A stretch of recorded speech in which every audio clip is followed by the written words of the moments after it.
This week on Marketplace MiddleEast, surging business in Saudi Arabia.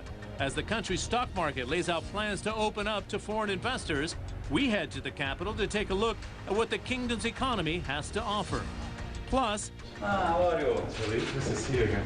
He's the richest man in Saudi Arabia and an influential figure both at home and abroad. We have the financial magnate, Prince Al-Walid bin Talal Al Saud, in an exclusive interview. You know, you've seen how President Obama developed from, first of all, containing.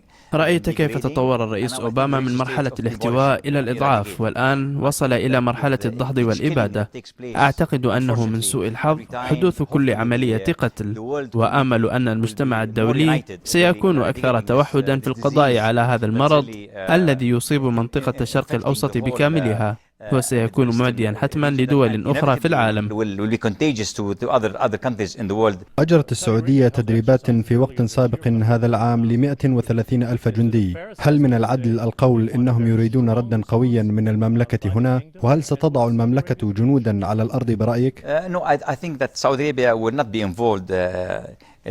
لا أعتقد أن السعودية ستتدخل بشكل مباشر في قتال داعش في العراق أو سوريا، لأنها لا تؤثر حصرا على المملكة. المناورات العسكرية التي جرت قبل عدة أشهر هي رسالة متعددة الأوجه، فهي رسالة لإيران أولا بأننا سندافع عن أرضنا وعن دول الخليج. ثانيا هي رسالة لداعش في العراق. هناك فراغ كبير في العالم العربي، والقوة العسكرية هي رسالة واضحة للعالم، لأنها في نهاية المطاف قوة سياسية.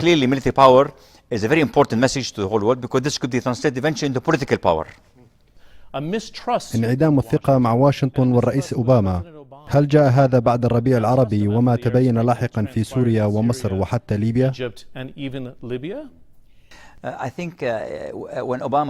أعتقد أن التوقعات في العالم العربي والإسلامي ارتفعت بعد تولي أوباما للسلطة، لكن ما حدث مع إيران دون إخطار العالم العربي خصوصا السعودية ووضع خط أحمر أمام سوريا بعدم استخدام الأسلحة الكيماوية ثم التغاضي عن ذلك مع ضغط روسيا عليه وردة فعله المتأخرة التي استغرقت أكثر من شهرين لوضع هذا الفريق الذي يتضمن 10 دول عربية إضافة إلى تركيا لمواجهة داعش حقا. كل هذه الأمور هزت الثقة ليس فقط مع السعودية وإنما مع العالم العربي، لكن أعتقد أن هناك فرصة جيدة الآن ليثبت للعالم العربي والإسلامي والدولي بشكل عام أن أوباما مستعد لمتابعة كلماته الآن بتدمير داعش كليا، حتى وإن استغرق ذلك 3 إلى 4 سنوات. To really eradicate and demolish completely ISIS, even it's going to take 3-4 years to use his own words. أنت تعلم أننا شهدنا مؤخرا هبوطا في أسعار النفط، فهل يقلقك أن مستوى سعر برميل النفط السعودي الآن يتراوح بين 95 و 98 دولارا، لأن معدل الإنفاق يسير بسرعة بعد ثورات الربيع العربي؟ It is a huge concern. ذلك قلق كبير في الحقيقة، عندما لا أريد أن أقول ينهار، ولكن يهبط سعر النفط من 110 و 120 دولارا إلى ما دون 90. وأنا لطالما دعوت في العلن وفي السر الحكومة السعودية للتأكد من تقليل اعتمادها على النفط، لأنه اليوم فإن 90% من ميزانيتنا السنوية تعتمد على النفط، و50% من الناتج المحلي الإجمالي يرتكز على النفط أيضا.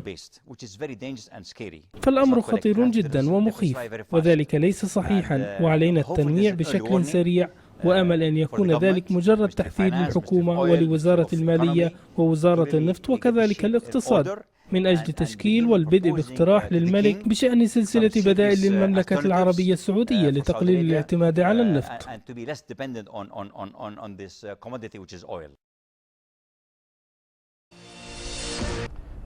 This is the most prominent building on the Riyadh skyline and home to one of the largest companies on the Tadawal. It's named after Prince Al-Walid bin Talal's investment arm, Kingdom Holding. As the region's richest man, Prince Al-Walid bin Talal Al Saud's wealth has been one of contention.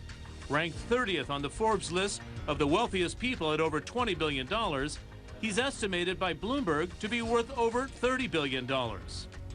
But it was Al-Walid's $550 million investment into the embattled Citigroup back in the 1990s that made him a billionaire and a global player. Since then, he has maintained high-profile stakes and News Corp, CNN's parent company Time Warner, and Walt Disney, amongst others. But in the new media sphere, his $300 million stake in Twitter has quadrupled in value in just 2 years. And he had a 5% position in technology group Apple, which he bought for $115 million back in 1997.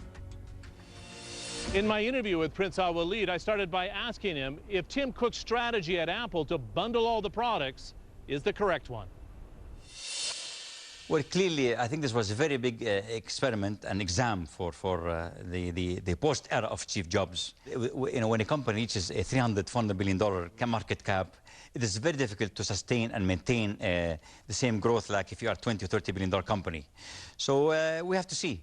So I think we have to give it a year or two to see how things will unfold in the Apple news story. We followed you in your investment with News Corp for years. Is it better that Rupert Murdoch was not able to take control of Time Warner, the parent company of CNN? I mean, combining both companies would have been really a dream proposal, because the amount of content the combined company would have had would have been tremendous. But clearly, I think we would have still faced some antitrust regulations. But I think that Mr. Murdoch chose to withdraw the offer because he's now very careful and is watching his share price. And you see that the market reaction was not very positive. He shouldn't go back in. You think he should just leave it? No, I think he did plant the seed now. But I think, knowing Mr. Murdoch, I think the idea is still in his mind. But I think that the time is not right now, because the management of Time was against it, and the shareholders of Fox were not also for it.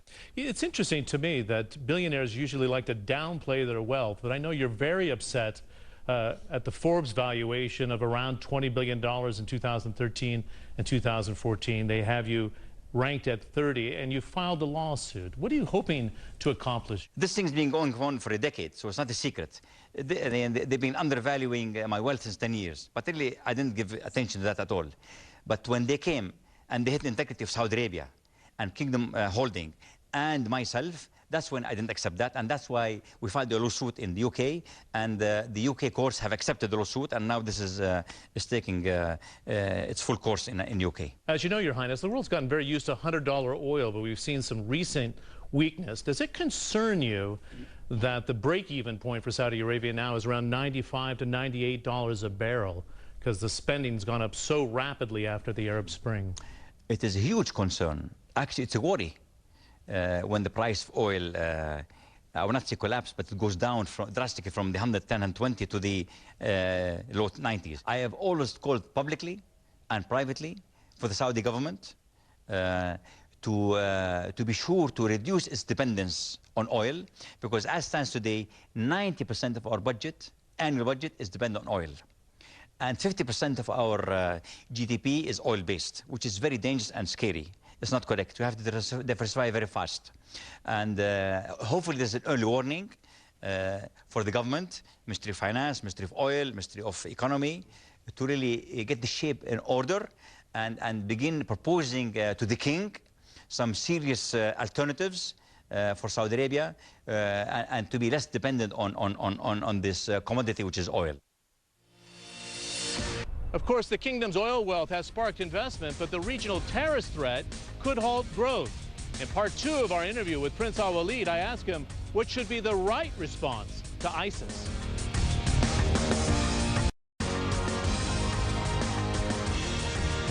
Welcome back to Marketplace MiddleEast. We know Prince Al-Walid bin Talal as a billion-dollar investor, but as a nephew to King Abdullah of Saudi Arabia, he's able to speak his mind on a range of issues.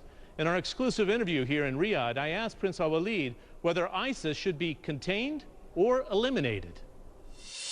We've seen how President Obama developed from, first of all, containing, then degrading, and now I think we reached a stage of demolishing and eradicating.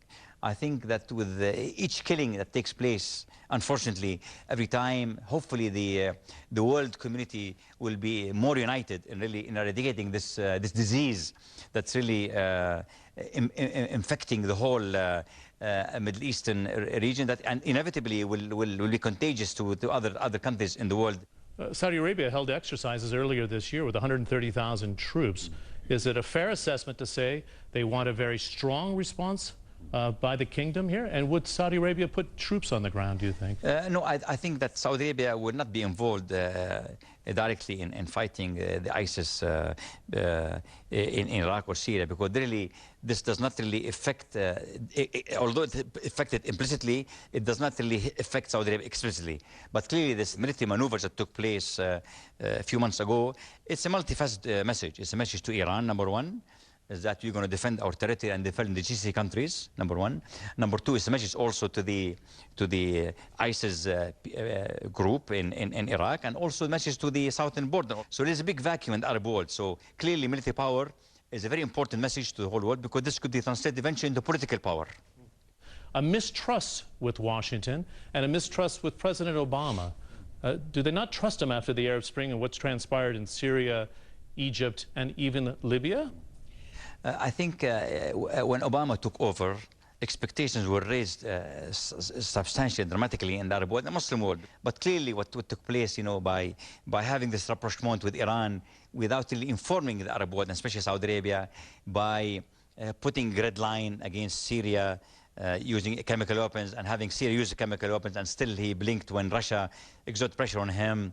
And his late reply on ISIS took him more than 2 months to assemble the team of 10 Arab countries and Turkey to really face ISIS head on. So all these things has shaken the trust, not only Saudi Arabia, but the whole Arab world really in the Obama administration. But I believe there's a good chance right now to prove to the Arab world and the Islamic world and the whole world in general that Obama is willing to follow up and follow through with his words right now to really eradicate and demolish completely ISIS. Even it's going to take 3-4 years to use his own words. Prince Al-Walid bin Talal in his kingdom-holding tower here in Riyadh. And that's all for this edition of CNN Marketplace Middle East. I'm John Defterius. Thanks for watching. We'll see you next week.